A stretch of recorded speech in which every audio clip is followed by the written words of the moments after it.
Pensa só, e se o jeito como a gente debate, como a gente pensa a realidade e até como a ciência funciona hoje tivesse sido definido por três homens que viveram mais de 2000 anos atrás? Pois é, vamos mergulhar na história de Sócrates, Platão e Aristóteles, uma verdadeira dinastia intelectual que, sem exagero, mudou o mundo.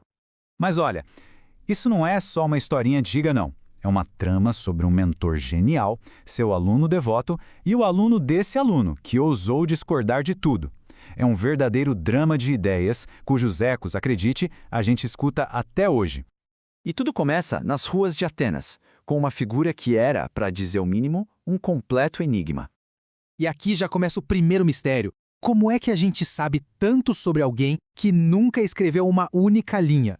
Esse é o famoso problema socrático. Para entender Sócrates, é preciso ser quase um detetive, juntando as peças a partir do que os outros escreveram sobre ele, e, muitas vezes, os relatos não batem. E as fontes que temos pintam retratos, nossa, completamente diferentes. De um lado, você tem um aluno como Platão que o descreve como o homem mais sábio e justo que já existiu. Do outro, um dramaturgo como Aristófanes que fez piada dele, retratando-o como um maluco que vivia literalmente com a cabeça nas nuvens. Então, qual era o Sócrates de verdade? Mas sabe o que é curioso? No meio de tanta discordância, tem uma coisa em que todo mundo concorda. O cara não ligava para bens materiais. Andava descalço pela cidade, tinha uma única túnica velha e não dava mínima para dinheiro. Para Sócrates, a única riqueza que valia a pena acumular era a do conhecimento. E toda essa filosofia de vida dele pode ser resumida na sua frase mais famosa: só sei que nada sei. Pode até parecer falsa modéstia, né? Mas para ele, essa era a verdade mais profunda que existe. Uma verdade que ele descobriu depois de receber uma mensagem um tanto divina. Olha só que história curiosa. O oráculo de Delfos, a maior autoridade religiosa da Grécia, disse que Sócrates era o homem mais sábio que existia. Ele, em vez de ficar se achando, ficou intrigado. Como assim? Então ele fez o que fazia de melhor, foi para a rua perguntar. Conversou com políticos, poetas, artesãos e percebeu uma coisa. Todos eles achavam que sabiam muito, mas na verdade não sabiam quase nada. Foi aí que a ficha caiu. A sabedoria dele não estava em ter respostas, mas sim em ser o único que admitia não saber. E ele tinha uma analogia ótima para esse método dele. A mãe dele era parteira, e ele dizia que fazia a mesma coisa. Ele não enfiava ideias na cabeça das pessoas, ele ajudava as pessoas a parir suas próprias ideias, a dar à luz ao conhecimento que já estava dentro delas.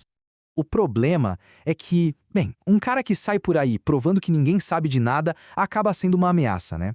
Em 399 a.C., Atenas se voltou contra ele. Foi acusado de corromper a juventude e desrespeitar os deuses. Sua condenação e morte mudariam para sempre a vida do seu aluno mais brilhante. E aí entra em cena Platão. Arrasado, chocado com a morte do mestre, ele ficou totalmente desiludido com o mundo real, com a política. Ele pensou: tem que existir uma verdade superior, uma verdade perfeita que não possa ser destruída por uma simples taça de veneno. E para buscar essa verdade, ele não só escreveu livros. Não, ele criou um lugar. Ele fundou a Academia, que é considerada por muitos a primeira universidade do mundo ocidental. E foi lá que ele desenvolveu um sistema filosófico inteiro para tentar alcançar essa outra realidade. Para Platão, a coisa era dividida em duas. Existe este mundo aqui, o mundo sensível, que a gente vê, toca, sente, o mundo das coisas que mudam, que quebram, que morrem. Só que para ele tudo isso era só uma cópia imperfeita, uma sombra. A verdadeira realidade estaria no mundo das ideias, um lugar perfeito, eterno, onde existe a forma ideal de tudo, a justiça perfeita, a beleza perfeita, a cadeira perfeita. A melhor forma de sacar essa ideia é com a famosa alegoria da caverna. Basicamente, a gente seria como prisioneiros acorrentados, olhando para as sombras na parede e achando que aquilo é a realidade. O filósofo é aquele que consegue se soltar, sair da caverna e ver o mundo real, iluminado pelo sol da verdade. A caverna, claro, é o nosso mundo sensível. O mundo lá fora, esse sim é o verdadeiro mundo das ideias. Só que o aluno mais brilhante que Platão tinha na academia ia olhar para essa história toda e pensar, não sei não. Ele ia pegar a filosofia e, com um baque, trazê-la de volta aqui para a Terra. E aqui a gente tem um verdadeiro confronto de gigantes. É só olhar a tabela. Enquanto Platão olhava para cima, para o céu, buscando um mundo de ideias perfeitas e invisíveis, Aristóteles olhava ao redor. Ele era um empirista. Para ele, a verdade não estava num outro plano, estava aqui, nas coisas que a gente pode observar, tocar, estudar e classificar. Ele também criou sua própria escola, o Liceu, e tinha um método bem peculiar. Ele ensinava andando pelos jardins. Por isso, seus seguidores ficaram conhecidos como os peripatéticos, que significa aqueles que andam por aí. E a curiosidade dele não tinha fim. Ele queria entender e catalogar literalmente tudo no mundo, da biologia à política, da lógica à poesia. E a influência dele foi, nossa, gigantesca. Ele não só criou as bases do método científico como a gente conhece, como também foi o tutor de um jovem que se tornaria Alexandre o Grande. E, numa ironia cruel do destino, ele também teve que fugir de Atenas, dizendo que não ia deixar a cidade pecar 2 vezes contra a filosofia, uma referência direta, claro, ao que fizeram com Sócrates.